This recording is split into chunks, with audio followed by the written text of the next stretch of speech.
Welcome to the Funnel Effect.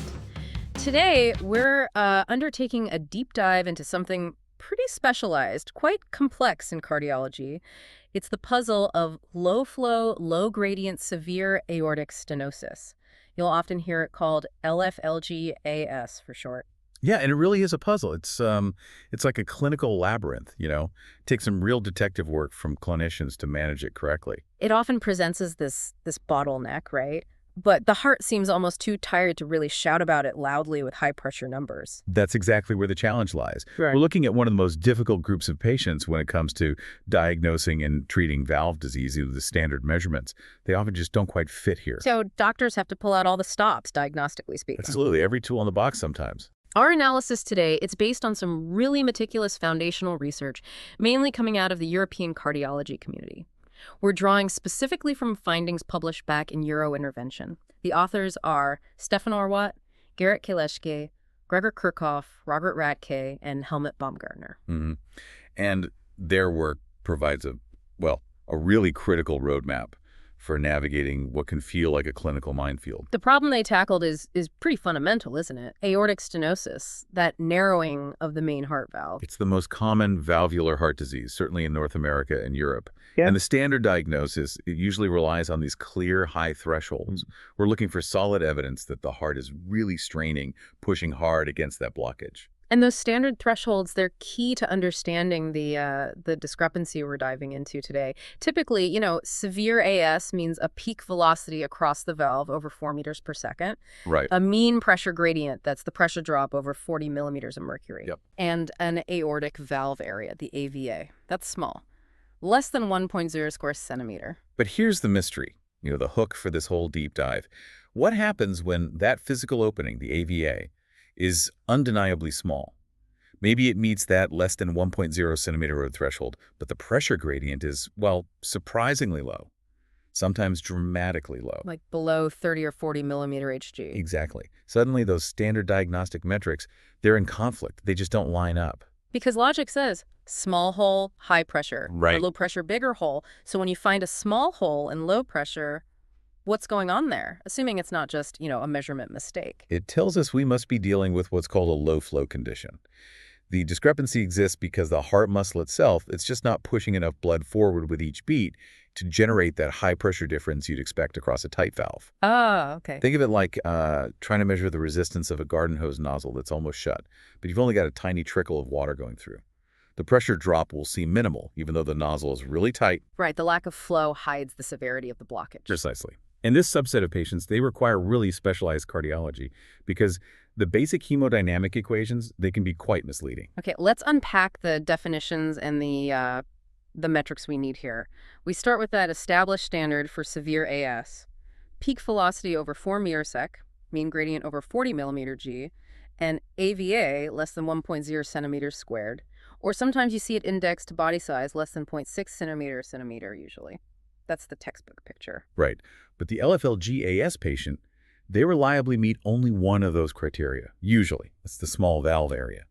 The low flow is the critical physiological explanation for why the gradient is low. Because if the volume of blood crossing the valve is reduced. Exactly. The resulting velocity and pressure drop are dampened down. It sort of masks the true severity of the structural problem, the physical narrowing. So we need a way to objectively measure that reduced volume, that low flow state. What's the specific cutoff that tells us, okay, this is low flow? Well, the sources we're looking at and recent studies more generally, they tend to converge on using the stroke volume index, or SVI. Okay. This index, it adjusts the volume of blood ejected per beat, the stroke volume for the patient's body surface area. Makes it comparable between people of different sizes. And the threshold. The critical threshold commonly used now is an SVI of less than or equal to 35 milliliters this area. And this isn't just some academic number.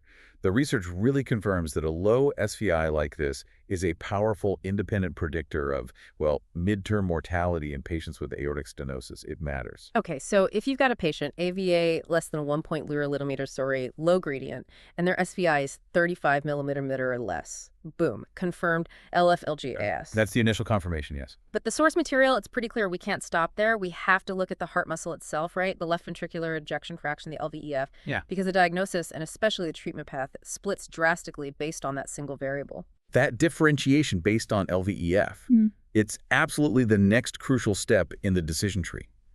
We have to figure out why the flow is low. Is it because the heart muscle is weak and just struggling to contract properly? Or is it because the heart muscle is stiff, maybe thickened, and it's actually struggling to fill with enough blood in the first place? Okay, two very different problems causing the same low flow result. Let's start with the first one, the one that's maybe historically more recognized. Classical LF-LGAS. Yes, classical LF-LGAS is defined by impaired LV systolic function. That means the LVEF is low. Typically, the cutoff is less than or equal to 40%. So the pump is weak. Exactly. These hearts, they're often dilated, visibly struggling. The low flow here is a pretty straightforward consequence of the heart muscle failing to pump effectively. The sources estimate this group makes up about 5% to 10% of the total AS population. Not huge, but significant.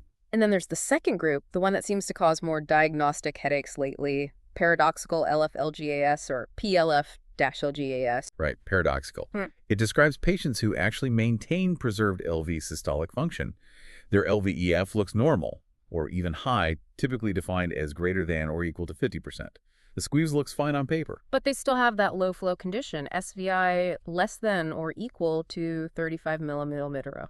Precisely. And that requires a much deeper dive into the heart's filling mechanics, its diastolic function, which we'll definitely get into later. It's a whole different beast. So the absolute core of this whole diagnostic challenge then, for both types, is figuring out if the valve stenosis is true severe, TSA, AS meaning it's a fixed, genuinely tight, life-threatening obstruction, or if it's pseudo-severe, PSAS, where the valve opening looks small primarily because the sick heart, whether weak or stiff, just isn't generating enough flow to push the valve leaflets fully open, even if they're only moderately stiff. Exactly. And getting that distinction right dictates everything. Does the patient need a high-risk but potentially life-saving valve replacement surgery or procedure?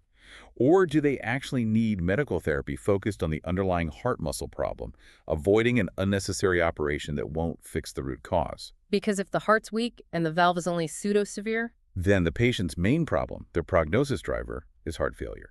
And the significant risks of valve surgery might actually outweigh any potential benefit from fixing a valve that isn't the primary issue. but if it's true severe stenosis, Then that valve is effectively a ticking time bomb. Intervention becomes pretty much mandatory, even with the higher risks associated with operating on a low-flow patient.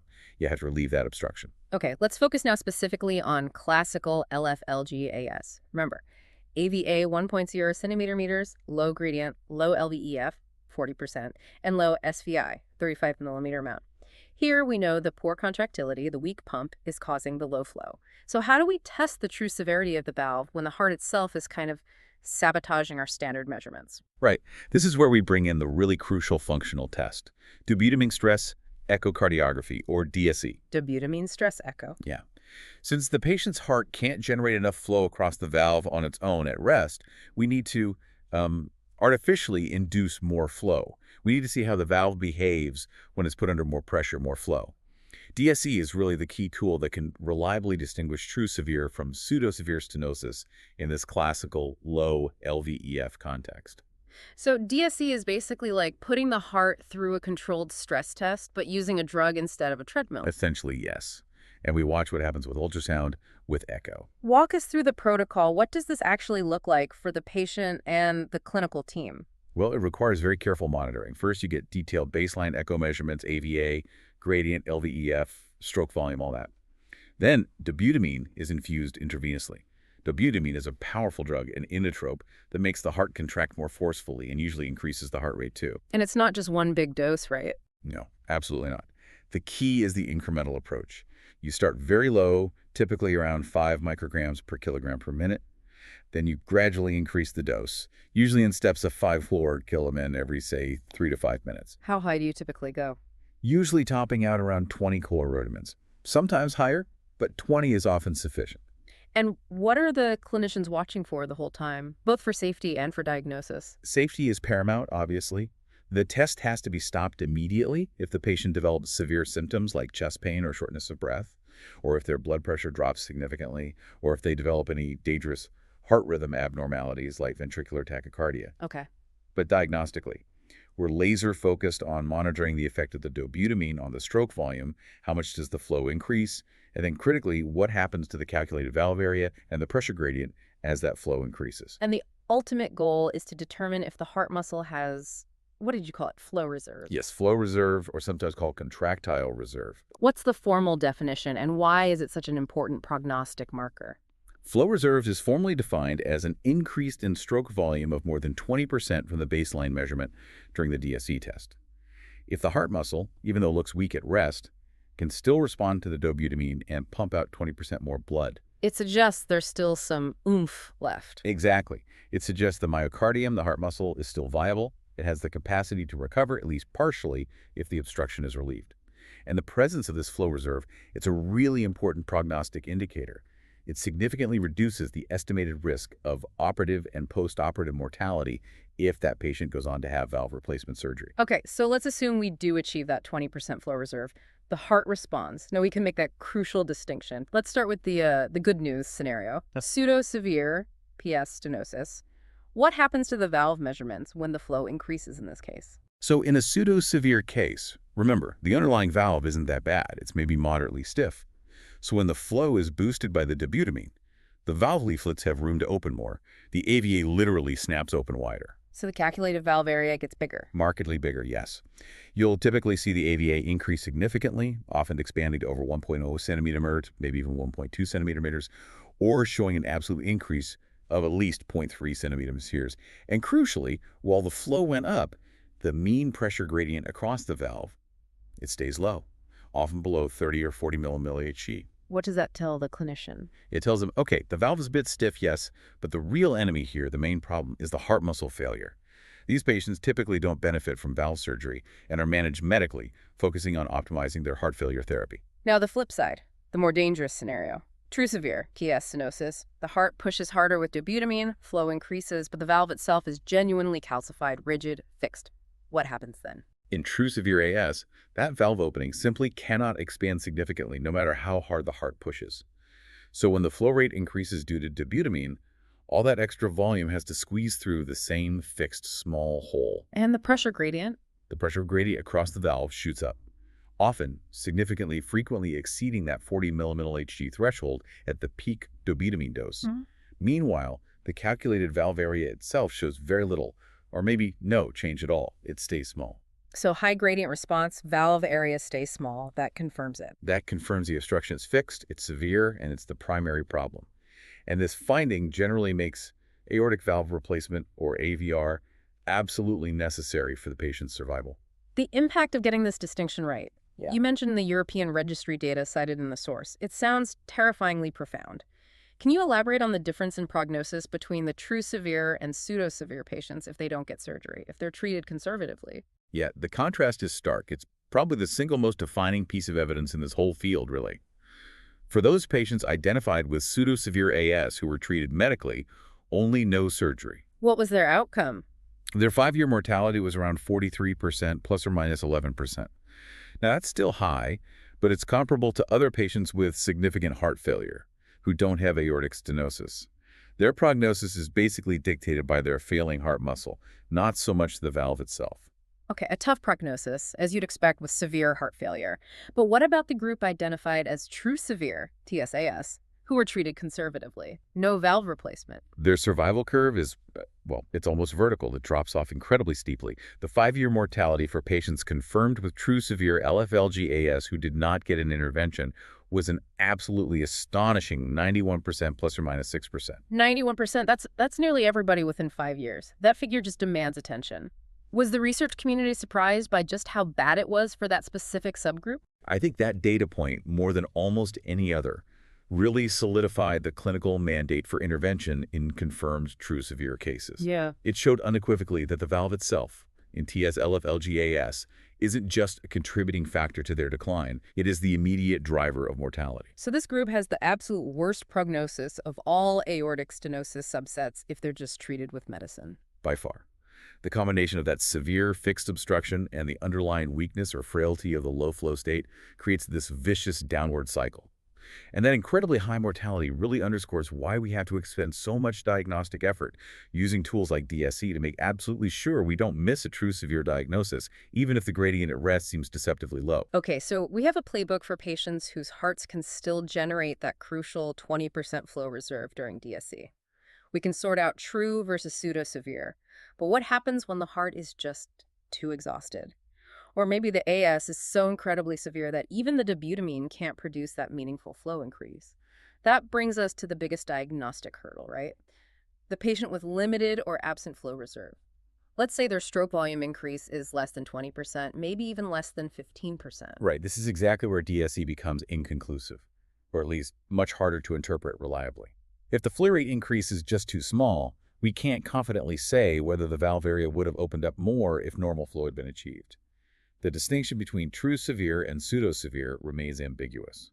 So the functional test fails us. We need something else. We need objective structural evidence, something that doesn't rely on the heart's ability to respond to stress. And to address this ambiguity, and also the fact that AVA calculations themselves depend on the flow rate at the time of measurement, researchers propose this more advanced index, the projected AVA, or AVA-proj. How does that help us when the actual flow achieved during DSE is limited? Okay, so the inherent issue with calculating AVA using the standard continuity equation is that the result can change depending on the flow rate. If you measure AVA when the flow is very low, the number you get might not reflect the valve's true potential opening under normal conditions. AVA-proj tries to normalize this measurement. How does it do that? It essentially extrapolates the valve area and gradient data gathered during the DSE, even if the flow increase was small, to predict what the AVA would theoretically be at a standard normal reference flow rate. The sources typically use a normalization point of 250 milliliters per second for this calculation. Why 250 milliseconds specifically? And conceptually, how does it work? Does it assume a linear relationship or something? 250 milliseconds is chosen because it represents a sort of average normal flow rate across the aortic valve for a typical healthy adult during systole. Conceptually, it uses the fundamental fluid dynamics principle that AVA, pressure gradient, and flow are mathematically linked. If we measure the instantaneous flow rate and the corresponding gradient at several points during the DSE, even at low flow, we can plot that relationship and mathematically project or extrapolate what the AVA would be if the flow reached that theoretical 250 millisecond point. I see. So even if the patient only managed, say, a 10% increase in flow, you use the data points you did get to estimate the AVA at a much higher normal flow. Exactly. So if the calculated AVA-proj remains small, say, below 1.0 centimeters seconds, maybe even 1.2 centimeters Celsius, depending on the study criteria at that simulated normal flow rate, we can infer true severe stenosis, even though the actual flow increase during the test was limited. It gives us a calculated severity index that tries to be independent of the heart's limited contractile ability. That sounds useful. Does it work well? The source material does emphasize that AV-proj has been shown in studies to be superior to just looking at the peak gradient achieved during DSE, or the simple change in AVA, for predicting outcomes and distinguishing true versus pseudo-severe AS, especially in that classical low-flow, low-EF group. However, there's a caveat. Okay. If the flow reserve is really severely limited, like almost no increase, say less than 10%, then even the AVA-proj calculation becomes less reliable. The extrapolation is just too far from the measured data. So when the math gets shaky and the functional stress test is ambiguous, we're left needing something really solid. Yeah. Anatomical certainty. Which brings us to the calcium. Precisely. We turn to quantification of aortic valve calcification, AVC, using multi-slice computed tomography, CT calcium scoring. CT calcium scoring. This seems like the ultimate tiebreaker. In many ways it is. It's our structural anchor. We completely bypass all the confusing hemodynamics, the flow, the gradients. We are simply measuring the physical amount of calcium, the literal stone, within the valve leaflets. It's exceptionally useful whenever hemodynamics are inconclusive, but it's especially valuable in these patients with limited or absent flow reserve. What's the critical threshold for the calcium score? The numbers seem huge compared to coronary calcium scores, and what does that number actually represent? Yeah, the numbers are much bigger for valves. The research, including the work underpinning our source material, indicates that a score of greater than 1,651 Eggleston units provides pretty high sensitivity, around 82%, and specificity around 80% for diagnosing severe AS, specifically in this tricky LFLG context. Over 1,600 Eggleston units. Right.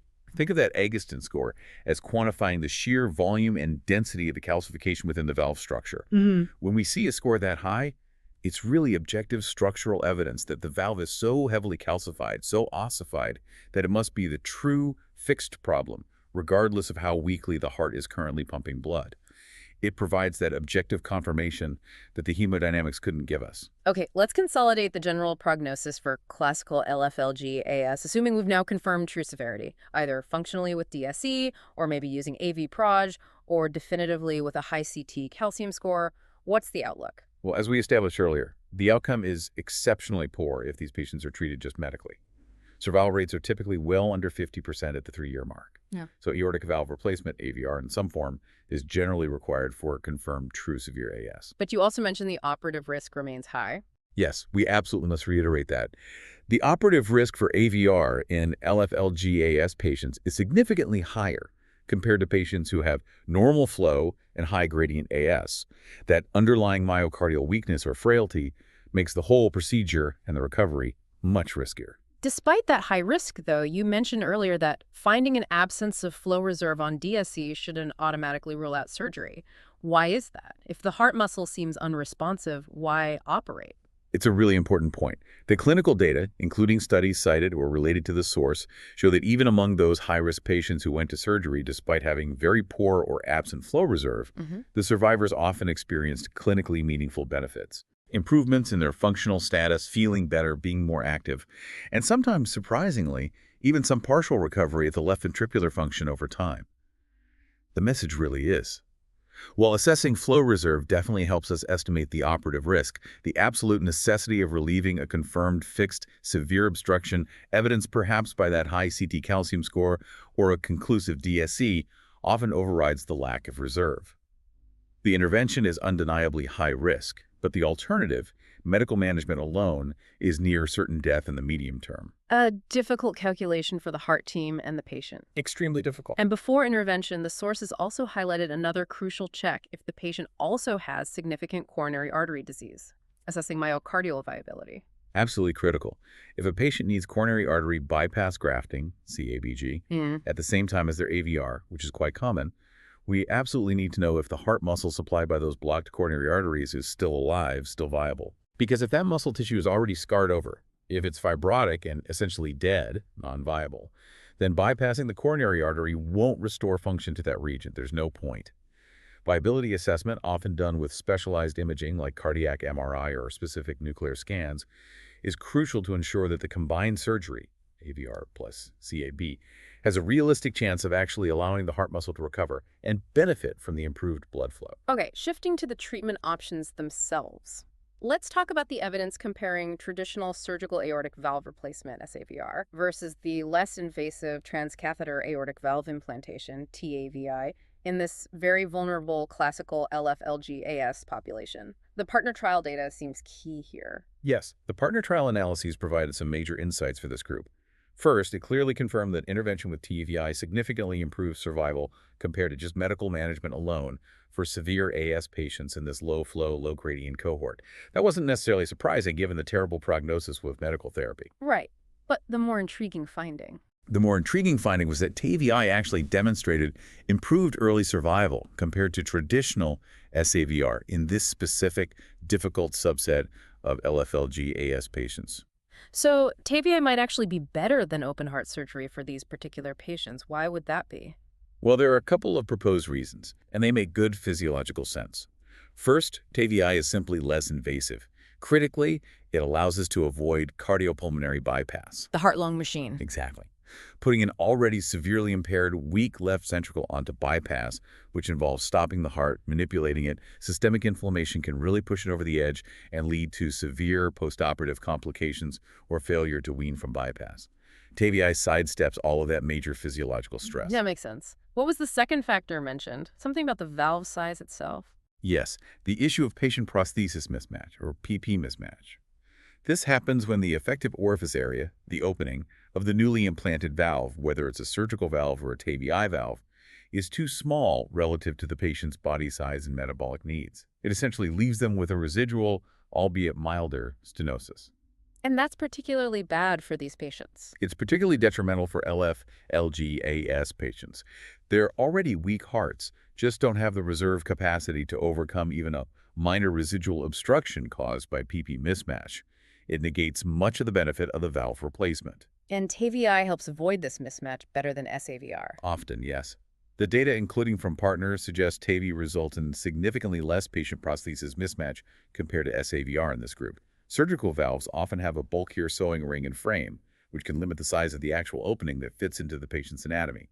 TAVI valves, being deployed within the native valve, can sometimes achieve a larger effective orifice area for a given annular size. So potentially better flow dynamics after the procedure? Exactly. By reducing this PP mismatch, TAVI can provide a better, cleaner hemodynamic result right off the bat, which is absolutely crucial for a heart that's already struggling with low flow and poor function. So TBI offers a potential double advantage here. Lower procedural trauma and possibly better long-term flow dynamics, making it a very promising option. Highly promising, though research is always ongoing to refine which patients benefit most. Finally, looking ahead diagnostically, the source material touched on the emerging role of cardiac magnetic resonance, CMR imaging, specifically looking at diffuse myocardial fibrosis, scarring in the heart muscle. Right. This is moving beyond just looking at the valve. How does quantifying that scar tissue potentially change the decision-making? Well, one study highlighted found that the extent of diffuse myocardial fibrosis, measured quantitatively by CMR, was actually the strongest predictor of the patient's functional status, at baseline how well they felt and could do things. But even more critically, this fibrosis appeared to be largely irreversible, even 6 months after a successful AVR. The scar tissue didn't go away just because the valve was fixed. Wow, so that raises a profound question, doesn't it? If we can accurately measure the amount of scar tissue before surgery, and we know that scar tissue is the main thing driving their poor function, and it's not going to get better after surgery, are we intervening too late in some cases? That's exactly the implication. If a patient has really extensive fibrosis, the fundamental damage to the heart muscle might already be done. Valve replacement might relieve the obstruction, but it may not lead to the expected improvement in symptoms or long-term survival if the muscle itself is beyond repair. So measuring fibrosis could become a key part of the decision. Precisely. Quantification of fibrosis might become a crucial therapeutic guide in the future. It could help clinicians triage patients better. Maybe distinguishing between a patient whose myocardium is still relatively healthy and likely to benefit greatly from AVR versus a patient whose heart has reached a point of sort of no return due to scarring, where a high-risk intervention might offer only marginal benefit. Okay, let's pivot now to that really vexing diagnostic puzzle we mentioned earlier. Paradoxical LFLGAS, PLFLGAS. It just seems to defy the classic rules. You've got the small valve area, AVA 1.0 millimeter. You've got the low gradient, PG 40 millimole HG. But the LVEF, the squeeze, looks normal or even high, 50%. Yet critically, the flow is still low, SVI 35 milliliter. If the heart is squeezing normally, why on earth is the volume pumped out per beat so low? Yeah, this is a really fascinating and frankly challenging group. These patients are typically elderly, and very often they have a significant history of coexisting arterial hypertension, high blood pressure. And the simplest way to think about it is, the flow is low, not because the heart can't squeeze effectively, but often because it can't fill effectively. We're usually dealing with preserved systolic function, but significant diastolic dysfunction. Diastolic dysfunction, meaning problems with relaxing and filling. Yeah. Can you explain the pathophysiology there? What leads to this low flow state when the EF looks fine? Sure. Over many years, often due to that chronic high blood pressure, the left ventricle muscle adapts by becoming thickened, hypertrophied, and also stiffer. This combination of hypertrophy and stiffness leads to what we call restrictive physiology, Meaning? meaning the LV struggles to relax properly during diastole, the filling phase between beats. Because it can't relax and expand sufficiently, it simply cannot accept the normal volume of blood from the left atrium to begin with. So even if its LVEF is preserved, meaning it ejects a high percentage of whatever volume it does manage to take, and the absolute straight volume pumped out is low because the starting volume was small. So, strong squeeze, but starting with a half-empty tank, basically. That's a good analogy, yeah. But there's often another factor contributing to the heart struggling to push out even that smaller volume. What's that? We have to consider the total load the heart is pumping against. This is sometimes captured by a concept called valvulo-arterial impedance, or VAZ. Valvulo-arterial impedance. Sounds complicated. It just represents the total afterload, the total resistance the left ventricle has to overcome to eject blood. It combines the resistance from the narrowed stenotic aortic valve plus the resistance from the systemic arteries downstream, which is often severely elevated in these patients due to their coexisting hypertension. So in the PLF-LGAS patient, this total impedance, this VAZ, is abnormally high. Yes, often very high. The poor heart has to try and pump a small starting volume against the double whammy of resistance from both a stiff, calcified valve and stiff hypertensive peripheral arteries. This combination further reduces the stroke volume that can actually be ejected, even with a preserved EF. And you mentioned hypertrophy and stiffness often lead to fibrosis too. Right. That underlying hypertensive heart disease can cause significant fibrosis, scarring within the muscle, which further impairs both relaxation, filling, and sometimes even subtle aspects of contraction, despite the global EF looking okay. So the low flow state here is truly a consequence of this complex, multi-layered pathology involving filling problems, high total resistance, and intrinsic muscle changes. Given how easily the severity calculation, especially the AVA, can be thrown off by low flow conditions, the sources really stress that the absolute first step here must be to rigorously exclude measurement errors. Why is this perhaps even more critical in this paradoxical group compared to the classical low EF group? It's critically important because the entire paradoxical diagnosis hinges on having these two seemingly contradictory numbers, a truly small valve area and a truly preserved LVEF.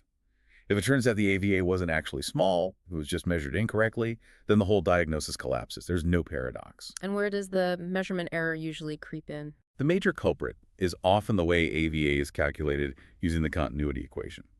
That equation requires an accurate measurement of the cross-sectional area of the left ventricular outflow tract, the LVOT, that's the tunnel just before the aortic valve. Okay, the LVOT area. What goes wrong with measuring that? Standard 2D echocardiography, the routine ultrasound, requires the technician to measure the diameter of the LVOT and then assume it's a perfect circle to calculate the area using the formula A, RUD. But it's not always circular. Exactly. Especially in these elderly, hypertensive patients with thickened, remodeled hearts, the LVOT is frequently oval or elliptical in shape, not perfectly circular. So if you assume a circle, but it's actually an oval, what happens to the calculation? If you measure the diameter, you'll likely measure the smaller diameter of the oval. Then, when you plug that radius into the Pro formula, assuming a circle, you will systematically underestimate the true cross-sectional area of the LVOT. And that error carries through. Directly. An underestimated LVOT area plugged into the continuity equation leads directly to a systematic underestimation of the aortic valve area. So you might end up classifying a patient who actually has moderate stenosis, say a true AVA of 1.1 centimeter area, as having severe stenosis, a calculated AVA of, say, 0.9 centimeters, purely because of this geometric assumption error. Wow. So you create a pseudo-severe situation not because of low-flow physiology, but purely because of a measurement artifact. Precisely. It's a methodological pseudo-severity. And that's why expert centers, when faced with a potential paradoxical LF-LGAS diagnosis, absolutely insist on confirming the LVOT area accurately. How do they do that? Not just rely on the 2D echo assumption. They often require supplemental, more advanced imaging.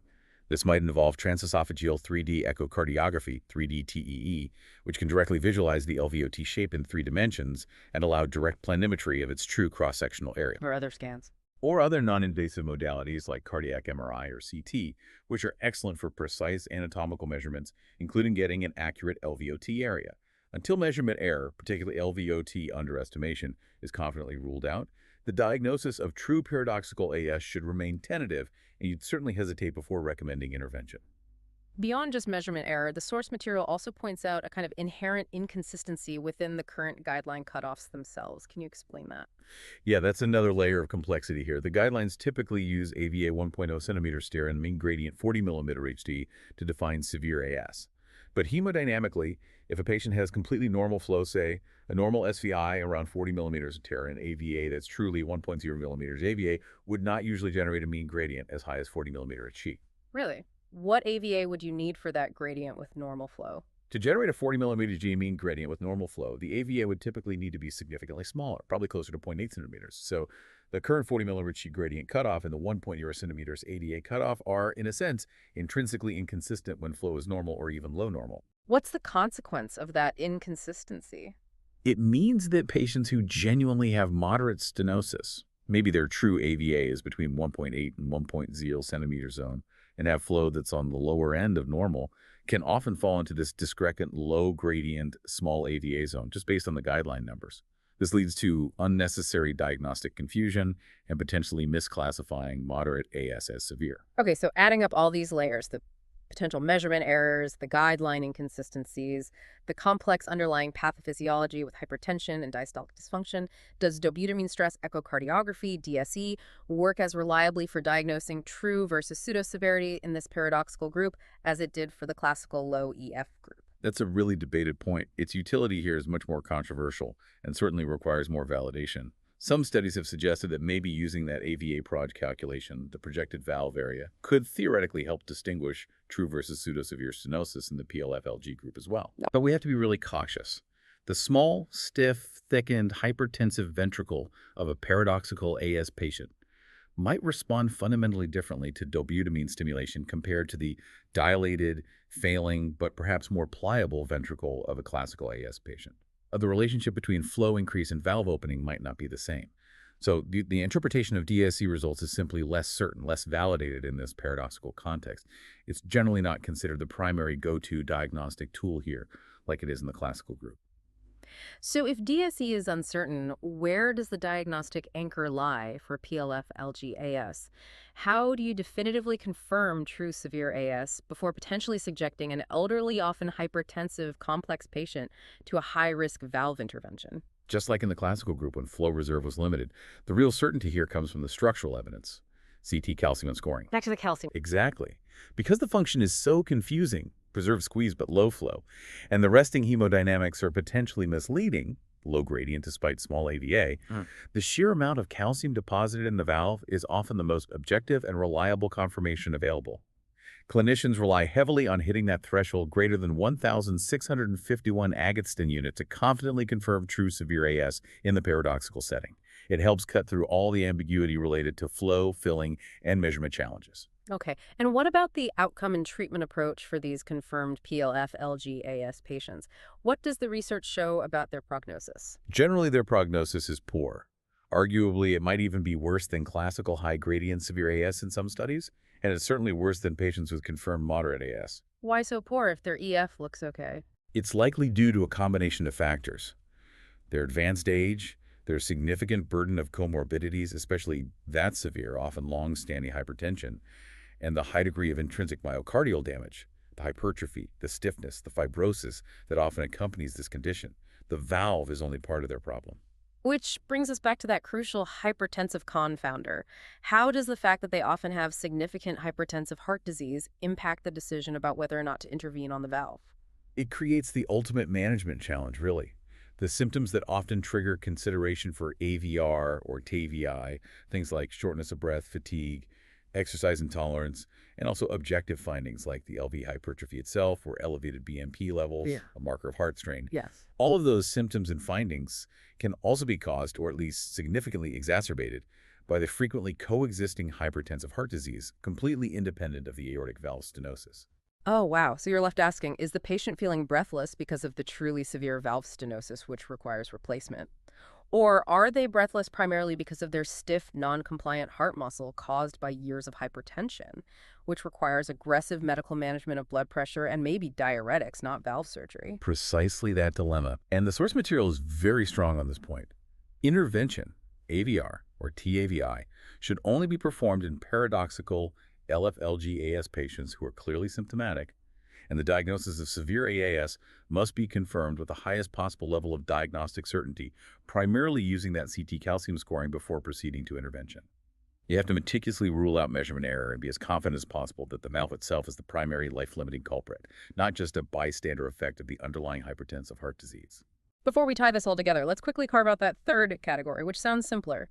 Normal flow, low gradient, NFLGAS. So these patients, they have normal flow, SVI 35 millimeter, they have a low gradient, PG 40 millimil HT, but somehow their calculated AVA still comes out small, AVA 1.0 centimeter HHE. What's usually going on here? Yeah, this group is typically where the diagnosis becomes much clearer, almost by exclusion. If the flow is normal but the gradient is low, they almost certainly have only moderate AS. So the small AVA calculation is likely wrong. Overwhelmingly, yes. The research confirms that their discrepant criteria, the low gradient despite a calculated small AVA when flow is normal, are most often due to those non-biological factors we've already discussed. like measurement errors, especially that LVOT underestimation we talked about. Or sometimes it's just small body size. A valve that's 1.0 centimeter meter us might actually be adequate for a very small person. Or it could simply be that guideline inconsistency rearing its head again, where an AVA slightly below 1.0 centimeter s just doesn't generate a 40 milli gradient at normal flow. So if the flow is confirmed to be normal, SVI 35, we should probably trust the low gradient and assume the calculated small AVA is the artifact. That's generally the correct approach, yes. Trust the normal flow and the low gradient. Valve replacement is typically not justified or warranted in these NFLG AS patients. Studies show they generally show the same excellent prognosis as patients who are straightforwardly diagnosed with moderate AS. The key is simply recognizing and confirming that the flow state is normal first. Okay, that clarifies that group. Now, let's synthesize everything we've discussed into a clear, stepwise diagnostic guide for someone trying to navigate this whole complex LF, LG, AS field. What does the definitive decision algorithm look like based on the sources? Okay, the process really has to be rigid and sequential to avoid errors. Step 1. Confirm low flow status. You absolutely must measure the stroke volume index, SVI. Is it truly less than or equal to 35 millimeter? If the SVI is normal, stop. You're likely dealing with normal flow, low gradient AS, suspect moderate AS, or a measurement error, and generally halt plans for intervention based on stenosis severity alone. Okay, SVI LO 35. Low flow confirmed. What's next? Step 2. Rigorously exclude measurement errors. This is mandatory for every single LFLG patient, but it's especially critical, as we discussed, in the paradoxical preserved EF group. This means meticulously scrutinizing that LVOT area measurement. Don't just assume it's circular. If there's any doubt, use supplementary advanced imaging, 3D echo, MRI, or CT to get an accurate anatomical LVOT dimension before calculating the AVA. Right, got the low flow, ruled out measurement error. Now the path splits based on the LVEF, the ejection fraction. Let's take classical LFLG AS. First, the ones with reduced EF, 40%, the weak heart. For the classical group, the focus shifts to function and reserve. The primary tool is dobutamine stress echocardiography, DSE. You perform the DSE to determine if flow reserve, that 20% increase in SV, is present. If flow reserve is present, the DSE response, how much the gradient increases versus how much the AVA increases, should reliably distinguish true severe from pseudo-severe stenosis. And if the DSE is limited? If flow reserve is absent or the results are just ambiguous? Then you move to the next level diagnostic, the structural tiebreaker, CT calcium scoring. You get the CT scan, and if the score is high again, typically using that 1,651 Eggleston unit cutoff that provides the objective structural confirmation of true severe AS, regardless of the DSE result. Okay, that's the pathway for the classical low EF group. Now, what about the paradoxical LF-LG AS patient? Preserved EF, 50%, but still low flow. For the paradoxical group, the focus shifts much more heavily towards establishing structural certainty right from the start because the functional picture is so confusing. So after confirming low flow, step 1, and meticulously excluding measurement errors, step 2, you often rely heavily and sometimes almost immediately on CT calcium scoring to confirm severe AS. Again, looking for that score, 1,651 Eggleston units. And intervention decisions. Intervention, AVR or TEI, is generally only justified in this paradoxical group if severe AS is confirmed, usually by CT calcium, and the patient is clearly symptomatic from the valve stenosis itself. And throughout this process, clinicians absolutely must consider and aggressively manage the likely coexisting conditions, especially hypertension, diastolic dysfunction, maybe atrial fibrillation as potential contributors or primary drivers of the patient's symptoms. It's really clear from laying it out like that why the source material calls this a highly challenging condition. It demands this careful integration of resting echo, provocative stress testing with DSE, advanced anatomical imaging with CT or MRI, and a deep consideration of the underlying myocardial pathology that goes way beyond just looking at the valve gradient. Absolutely. And just to quickly recap treatment considerations, especially for that high-risk classical low-flow group, we have to re-emphasize those potential advantages of TBI. Right. Lower procedural risk, better hemodynamics post-procedure. Exactly. The ability to avoid cardiopulmonary bypass, which really spares that already fragile myocardium, and the hemodynamic benefit gained from potentially achieving less patient prosthesis mismatch. Those are potentially huge advantages that might increasingly position TVI as the preferred initial intervention for many of these highly vulnerable patients, assuming, of course, that true severe stenosis has been rigorously confirmed. Okay, to bring this all home now, let's revisit that really provocative, future-facing thought you brought up earlier, the potential shift in focus from just the valve mechanics towards the underlying health of the heart muscle itself. We spent most of this deep dive focused on how narrow the valve is and the resulting pressure and flow, but the research seems to be pointing towards a future where the decision to intervene might hinge more on the extent of irreversible damage already done to the myocardium. Yeah, it's a fascinating potential shift. What we're seeing is this increasing clinical and research focus on accurately quantifying diffuse myocardial damage, Mm. particularly fibrosis, that's scarring using advanced tools like cardiac MRI. We know the hemodynamics in LFLGAS can be ambiguous, easily misinterpreted, but the amount of fibrosis, that's a hard physical reality within the heart muscle, and multiple studies are showing it's a powerful predictor of poor long-term outcomes, regardless of valve severity. So the final provocative thought the researchers implicitly leave us with is, It's essentially this. If the damage to the myocardium, the scarring, is already extensive and largely irreversible, which yeah. we might be able to measure accurately with CMR in the future, is the primary decision really about intervening on the valve anymore?